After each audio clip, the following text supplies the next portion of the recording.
سلام، به چنل موشن نیوز خوش اومدین. توی این ویدیو میخوایم انیمیشن های 2025 رو با هم دیگه تحلیل کنیم.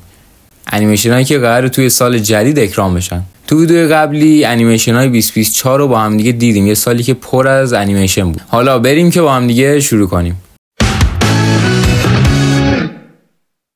اولین انیمیشنی که نظرشو داریم بیاد زوتوپیا 2.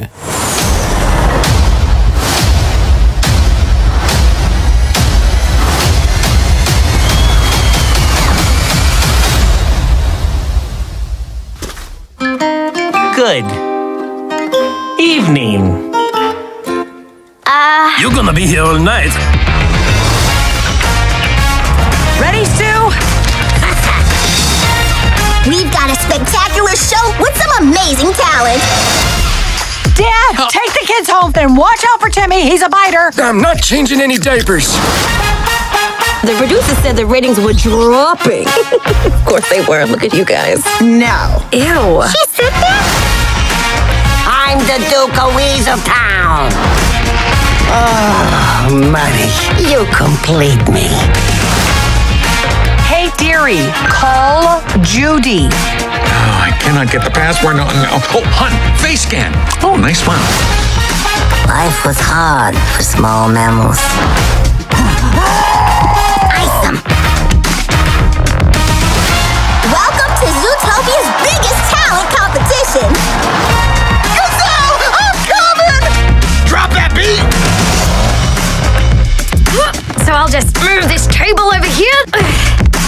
Might get a little musky, that's fine. The family you have makes you rich. The friends you choose makes them family. And with these things, you will never feel small. Salud! There's the train! Hang on. Embrace your body and be free. I just saw the one place on a sheep that has no wool.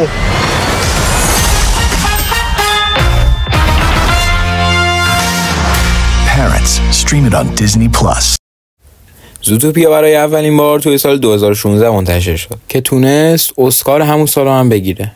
برخلاف ظاهر شاد و بچگونش پر از زیرمتن‌های سیاسی و اجتماعی و نژادی. اسم این انیمیشن از ترکیب دو واژه زو به معنی باغ‌وحش و یوتوپیا به معنی آرمان شهر گرفته شده که ترکیبش نشون دهنده یک شهریه که حیوونا دارن کنار هم به خوبی و خوشی زندگی میکنن و دیگه همه اون کدورت‌های قدیمی فراموش شده و یه نمادی از یه شهر با عدالته. با این حال اتفاقی تو این شهر میافته که نقش اصلی انیمیشن یعنی خرگوش سعی میکنه که جلوی اونا رو بگیره. جودی هابز اسم خرگوش این انیمیشنه، خرگوشی که میخواد یه افسر پلیس بشه، اما طبق قانون این شهر پلیس شدن شغل حیوانای بزرگ و تنومنده و یه خرگوش نمیتونه تو اون دووم بیاره. نمایش از اینجا شروع میشه و این خودش نشون دهنده اینه که این شهر اون شهر آرمانی نیست. کماکان هیچ کس اون جدی نمیگیره، حتی پدر مادرش این باور دارن که اون باید توی مزرعه کار کنه و کشت هویج رو ادامه بده. این وسط سر و کله یه روباه پیدا میشه. همونطور که مشخصه اون یه روباهه و منطقاً هیله‌گر و مکار. قصه از اونجا جالب میشه که جودی و روباه با هم همراه میشن و یه ماجراجویی باحال با هم دیگه رقم میزنن. این اثر فوق‌العاده رو شرکت دیزنی به همراه 7 تا از نویسنده‌های بزرگ انیمیشن مثل نویسنده‌های رالف خرابکار، گیسو کمن و مولان ساخت. زوتوپیا تونست بیشتر از $1 میلیارد بفروشه و امتیاز خوبی هم تو MDB بگیره. خیلی مشتاقیم و امیدواریم که زوتوپیا 2 هم به همون کیفیت یکش باشه و اثری باشه که همگی لذت ببریم. انیمیشن بعدی انیمیشن الیوه. انیمیشنی که استودیوی پیکسار قول انتشارش رو تو خرداد ماه 1404 Universe. Looking for answers. In 2024, the universe calls back. Bring us your leader. Hi, can you hear me? Honey, now is a really bad time. Okay. Bye. I love you. I love you. I love you. الیو یه پسر بچه 11 ساله است که بر حسب یه سری اتفاقات به یه سیاره جدید منتقل میشه. اون بعد از ورود به اون سیاره به اشتباه به عنوان سفیر زمین معرفی میشه. همین مسئله باعث میشه که یه سری ماجراهای عجیب و ترسناک واسش اتفاق بیفته. به گفته پیکسار انیمیشن الیو رو آدریان مولینا میسازه، کسی که توی ساخت انیمیشن کوکو به عنوان دستیار کارگردان فعالیت میکرد و اونجا عملکرد خوبی از خودش نشون داد. واسه همین پیکسار ساخت یک انیمیشن مستقل رو به اون سپرد. به همین دلایل در حال حاضر انتظارا از انیمیشن الیو به شدت بالا. منتظریم ببینیم که پیکسار چه اثر فوق‌العاده‌ای رو قراره منتشر کنه. Mom could see me now. I know what you mean. I ate my mother at birth. But in moments of great success, I regret it. That's a thing for your species? No, just a me thing. Everyone was shocked. انیمیشن بعدی که تو مرداد ماه 1404 منتشر میشه The Bad Guys یا رفقای. برای اطلاع از انیمیشن بعدی باید بریم سراغ نشست خبری اخیر بخش انیمیشن نتفلیکس.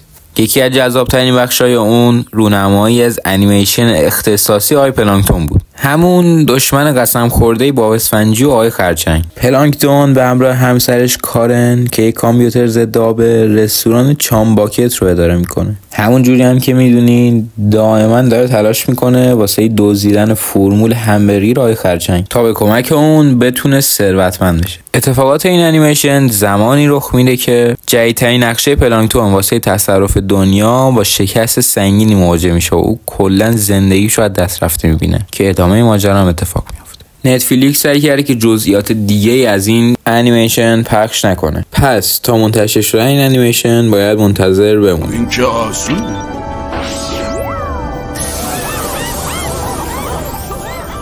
انیمیشن بعدی یک کار شاهکار از دریم بوکس به نام چگونه اجرای خود رو تربیت کنیم که تقریبا قالب انیمیشن بازا میشناسنش. این انیمیشن بر اساس کتابی به همین اسم نوشته شده. داستان انیمیشن اینطوریه که توی یه جزیره تو سرزمینی که مردم اونجا با اژدها درگیرن، یه پسری که خیلی مهربونه به جای مبارزه و کشتن اژدها با اونا دوست میشه. موفق میشه که یکی از اژدهاها رو شکار کنه و اون رو تربیت کنه. داستان همینجا تموم نمیشه و ماجراهای هیجان انگیزی واسه اون اتفاق میفته. این انیمیشن تقریبا 25 خرداد منتشر میشه و میتونیم ببینیمش.